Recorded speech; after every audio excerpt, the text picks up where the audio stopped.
Saludos a todos, muy buenas y bienvenidos a Madridismo al Día. Esta noticia en primera instancia tiene que ver con la actualidad del FC Barcelona de básquet, pero obviamente hablando de los nombres que vamos a hablar, también tiene correspondencia directa con el Real Madrid, correspondencia directa con el Puente Aéreo, porque estaríamos hablando de dos protagonistas del Real Madrid. Uno, porque ha estado Nicolás Laprovítola, y otro porque la idea se estaba trabajando para que estuviera, que es Nikola Kalinic, y entre uno y otro podrían ser dos refuerzos importantes para el Barça 2021-2022 de Saras Jasikevičius. Y más allá de, aquí os dejo distintas publicaciones en el vídeo, os voy dejando distintos enlaces de alguna manera de lo que han sido estas noticias de las últimas horas con respecto a Laprovítola y Kalinic. Me gustaría también analizarlo dentro de un punto de vista,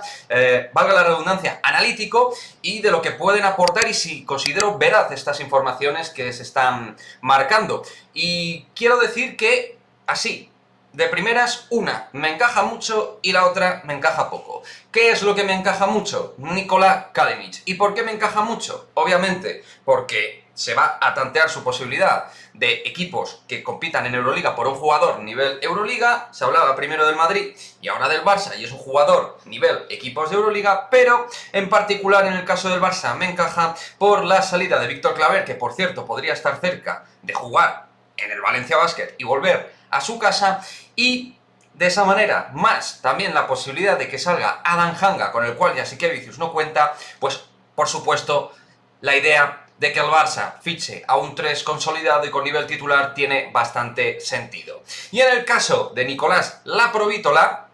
aquí creo que no encaja demasiado con lo que es la idea o patrón conducta de juego de Sarunas Jasikevičius. Hemos visto que ha apostado claramente por bases que tengan capacidad de defender presalto, por jugadores con grandes piernas defensivas, por gran esfuerzo y sacrificio en lo que es la pintura defensiva, y Laprovítola tiene otras características bien diferentes. Y de hecho, haciendo una comparativa directa con un jugador creativo de corte ofensivo y que se le olvide en ciertos momentos defender,